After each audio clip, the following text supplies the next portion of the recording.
Welcome to Allergy Dragon's Lair. My name is Martha Morgan. I'm a specialty diet and allergy chef.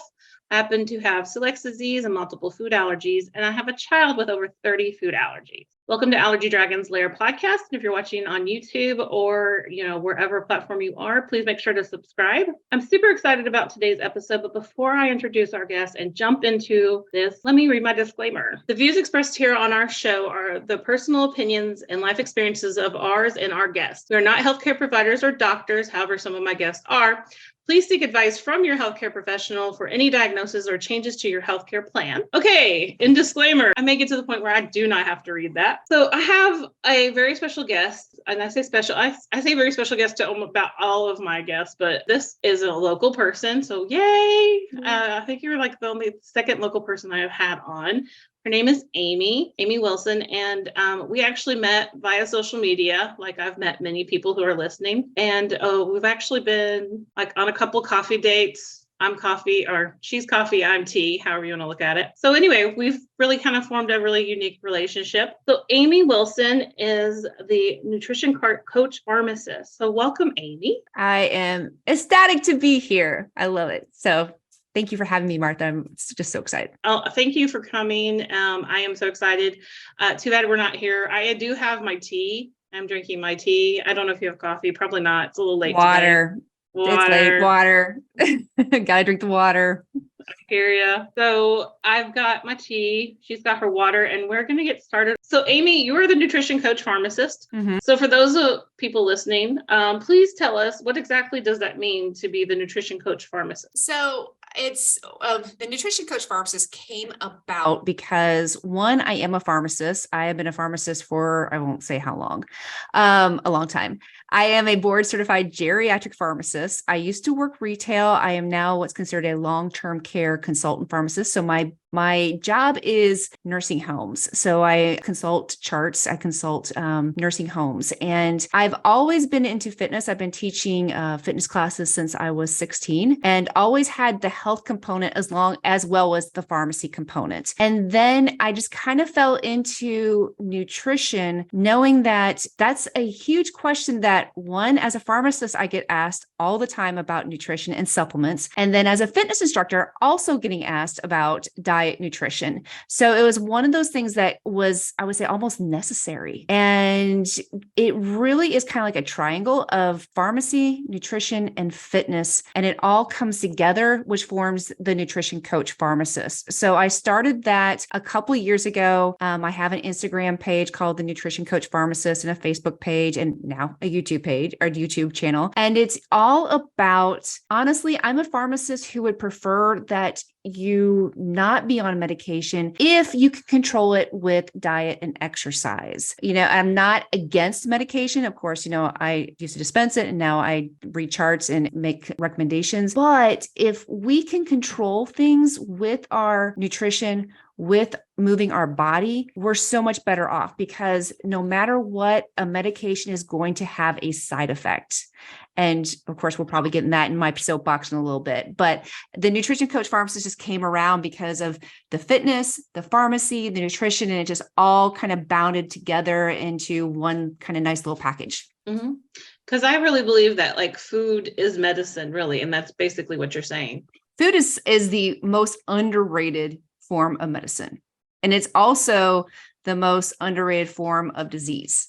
So it can be both, but we just have to know how to navigate it. And that's the hard part, is most people don't know how to navigate it because there's so many mixed messages out there. I definitely agree with that. And that's pretty much why we vibed. That's exactly why we vibe, because we're just same opinions. Yeah, very similar opinions. Yes. So we both have been in healthcare and in different aspects of it, but they complement each other well. Mm-hmm. So you kind of, touched on a little bit just then, but exactly why did you create the Nutrition Coach Pharmacist? I saw a need. One, I am a nutrition coach. So I saw the need and to bring out there the misinformation, to actually bring in information of, you don't have to starve yourself to lose weight. You don't have to work out for hours to lose weight. If you're high A1C, you don't. And if A1C is your a snapshot of what your blood sugar is for the past 3 months. Or if you have a high fasting blood glucose, You don't have to give up carbs. And, if you have a high blood pressure, there's so many misinformation. Even, I hate to say it, physicians give misinformation. I've had several people come to me and say, hey, I have high cholesterol. My doctor told me to get rid of eggs. Great. Awesome. Did he ask you what the rest of your diet was? And the usually answer is no. And I said, how much sugar are you consuming? How much processed foods are you consuming? And it's this misinformation that even when you go to your doctor's office and they say, well, you need to lose weight, so you need to cut calories and you need to go get an elliptical machine or a treadmill, and you need to work out several hours a day. It's to put that misinformation, that stuff that we've been told for years, that obviously doesn't work. We wouldn't be where we are with diabetes on the rampage, with hypertension. We still have heart disease. We have increased cancers like crazy, especially people under 40. We wouldn't be in this situation if we would stop what we thought we knew, because what we knew, it doesn't work. And that's my platform, my soapbox, is to help educate people, learn a different way, and kind of get rid of kind of the information that we thought was right that really doesn't serve us. I agree. And I've worked with some really awesome RDs and nutritionists as well that, think the exact same way. It's like, butter is more natural. And if you can have butter, go ahead and have butter in moderation, but it's because it's a fat still. But, if you have a dairy allergy, and then if you do have a dairy allergy, avocado has some really great fat. So, just looking at different things that not necessarily you should have something sugar-free. If you can control everything and have things with regular sugar in it, that it's better versus having all of the artificial sweeteners and that kind of thing in there. And I know we've talked about it a lot. So outside of Allergy Dragons, Lair, that, a cookie is still a cookie, and if it's gluten-free or it's sugar-free, it generally has a lot of higher fat, or it may have extra sugar or extra salt to, make it taste better. So you're actually better off usually, making it from scratch. That's how we met, also because of food, and you got to eat my pumpkin pie. And there's nothing wrong, and someone's gonna say, well, do you ever eat any bad stuff? It's like, it's not good or bad food. It's making the choices. And the problem is that we're so all or none that we think that we have to be 100% perfect, which is absolutely wrong. That sets us up for binges, that sets us up for issues, that sets us up with a horrible relationship with food. You can have a cookie, you can have the pumpkin pie. This weekend, I'm going to have some bonbons. It's knowing how to incorporate that 10% of the time, but 90% of the time, you're eating amazing, good food. You don't have to have just boiled chicken and rice or whatever thing you thought. You can go in more detail than I can on what's in lean cuisine, what's in healthy choice, what's in the food that you thought was healthy that's really not healthy. And it's amazing of what marketing does and makes us think that is not correct. Yeah. And it's just touching on what you just said, which is pick up the lean cuisine. And I tell people that don't have food allergies, you want to live like somebody that has to read a label. You really should. All of us should be reading that label. You should know what's going into your body, and look at all the salt. Do you really need that much salt? Just look at all the things that you're putting in your body, whether you have a food allergy or not. And do you understand what is on that label? And if you don't, maybe you shouldn't eat it. Maybe you should go research that, or just stick with natural fruits and vegetables and meats, if you, or whatever protein bases you want that are more natural versus all this prepackaged food. And I get, the sexiness of the prepackaged food, or the convenience of prepackaged food. Eating healthy doesn't have to be hard. It doesn't have to be time consuming. And that's something that I help with all my clients, is to realize that you can eat healthy without spending hours in the kitchen. You can eat really good food and you don't have to spend hours cooking and preparing, but it's so much better for you than grabbing that lean cuisine, because honestly, it's ultra processed food. Ultra processed food, we are now showing that increases cancer, increases type 2 diabetes, increases what's called metabolic syndrome, which is high fasting blood glucose, hypertension, a waist circumference that's over a certain amount. It is high triglycerides, high cholesterol. And when you have that, you are at an increase of type 2 diabetes, increase of strokes, increase of heart attacks. And we're seeing that on the incline, not only on my age, 50 plus, we're seeing that in 30s and 40s, which is really scary. And along with that, with the ultra processed foods, we're seeing an increase in colon cancer in people 35 and younger. That's just crazy. And the problem is that I won't say it's nobody's fault. It's certain people's fault, meaning like big corporate America and people telling us things are healthy. It's just because we didn't know better. And there's so much information out there that we do know that if you start eating healthy, fiber's big. If you get this ultra processed food, you get the lean cuisines, you get the prepackaged stuff, look at the fiber content. Most of the time it is 0. And fiber is such an important part of our body with gut health, with the microbiome. We think it possibly helps decrease Alzheimer's. We know it helps decrease colon cancer. There's just so many things that you need for fiber. And when you get these ultra processed foods and you get the stuff, the prepackaged, it's just not doing you any good, period. No, exactly. Yeah, period. Period. It's not doing anybody any good. And, it's like I said, that there's no bad food. And I think that's one thing to look at, but you do have to make choices. And because, we thrive on the convenience. And I really think that's what it is. We get convenient. We also know that that's going to taste this way, and we get stuck in a rut. And so it's kind of not really challenging your views, but maybe challenging yourself to just making one change. One change leads to a second change. Not doing it all at once. That's where I think people set themselves up for failure. And that's even when I went gluten-free, and it was because I had celiac disease. I didn't go in there and just throw every single thing away. I didn't have the money. I'd already gone grocery shopping. Crap. What? Oh, so I'm not supposed to eat that. So I just kind of, I went through the motion of it and started slowly and, started to feel better. But for me, people will still, go into the fact that, oh, you eat gluten-free because of celiac disease. And, but there's tons of people that have celiac disease that will still eat gluten because they don't have any symptoms. For me, it's extremely painful and I have tons of symptoms. So when you're asymptomatic, and I kind of compare it to anybody that has heart disease or having any type of, illness that you don't really feel immediately. I mean, you do if you have uncontrolled blood sugar, but you may not realize that's what's going on with you. So it's like a silent killer. It's going to cause damage. You don't know what damage you're doing to your body. So like you said, food is medicine, and food can also be the bad part. So it could be bad medicine and good medicine. Well, it's the inflammation. So inflammation is big, one in celiac. It's also big with heart disease and diabetes and honestly, and cancer. So what happens is, like, when you think about if you get a cut on your finger or something and, you get an inflammatory response, it gets red, it gets warm. That's your body saying, okay, we have to do this to get this foreign body out.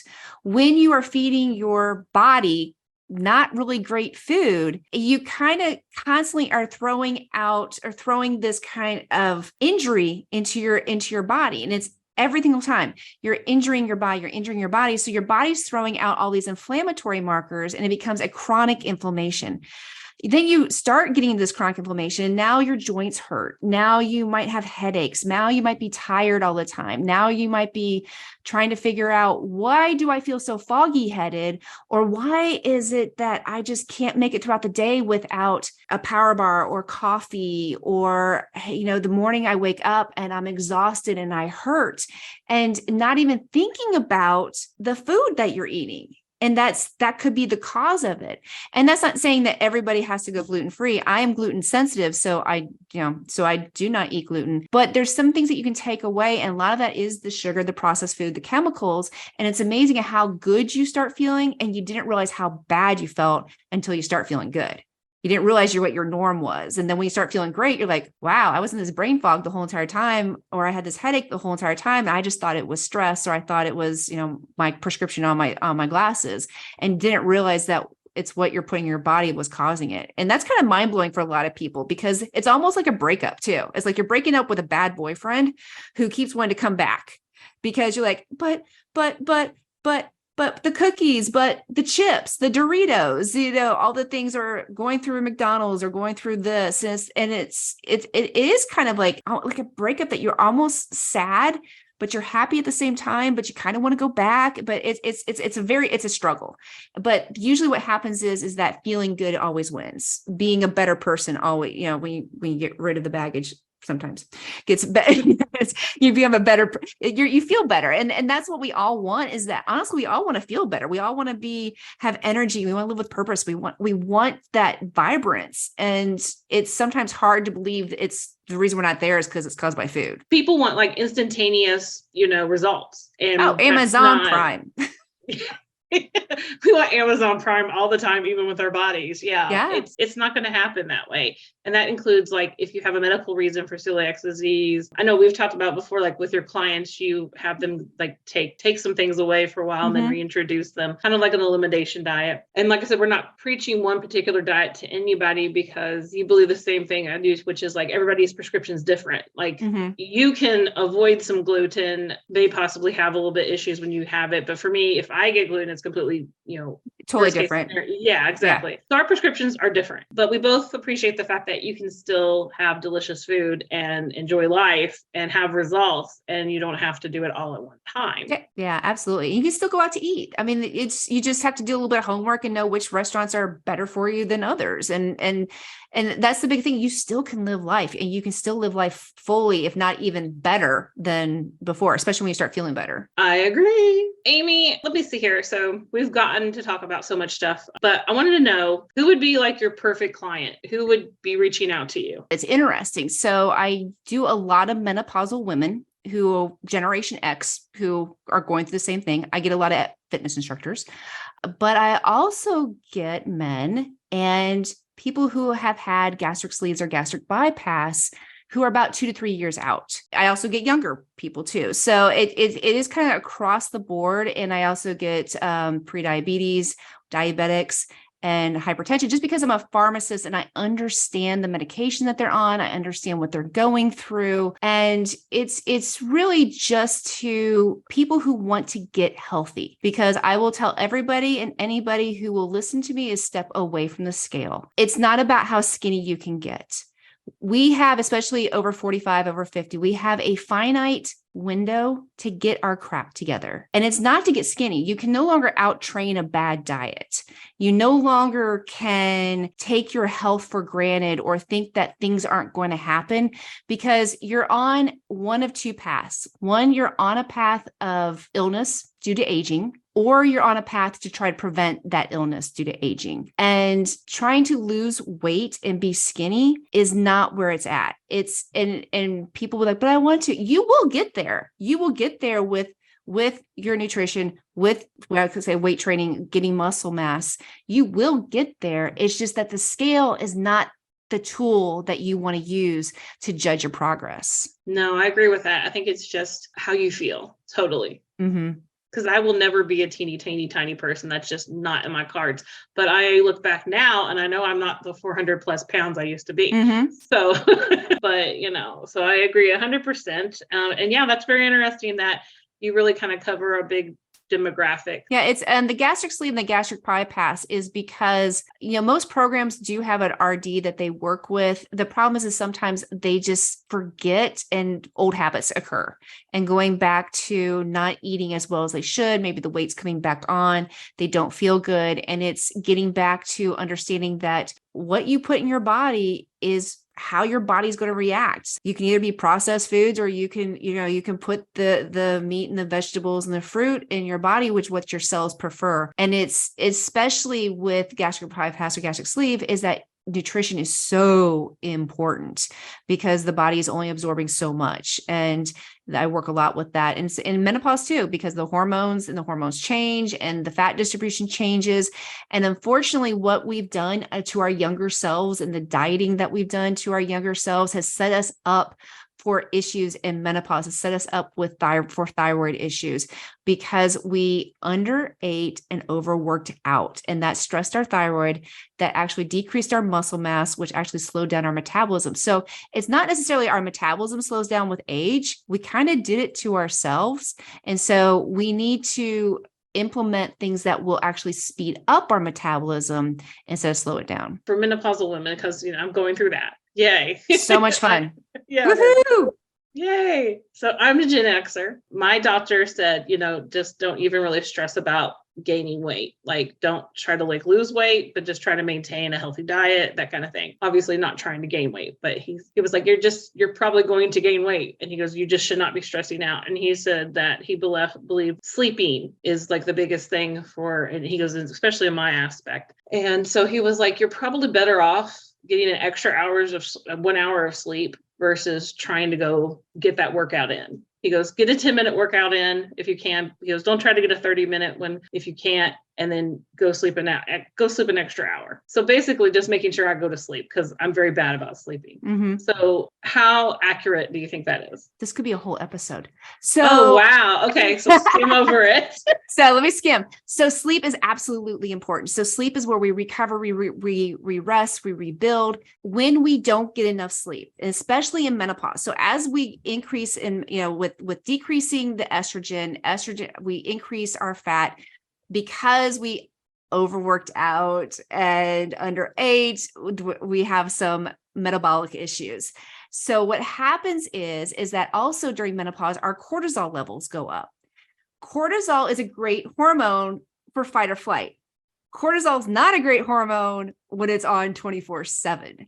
And so what happens is with the increased cortisol, we start getting more fluff around the middle. So we get that muffin top. So when you don't get enough sleep, you increase insulin resistance, you decrease your insulin sensitivity, and you increase cortisol. So it's like a trifecta. And so when you are tired, when you're tired, you get hangry and you seem to want sugar more because you don't have the energy. And so you're reaching for that sugar.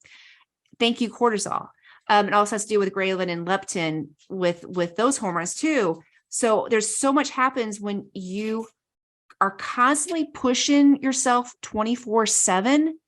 It's not doing your body any good. And you could be doing all the things. You could be having your nutrition on point. You could be lifting weights and doing everything. But if you're not sleeping, you're not going to get the results you want. Okay, cool. So we'll go back further into that question later. So sleep. You're like, it's a whole episode. I was like, okay.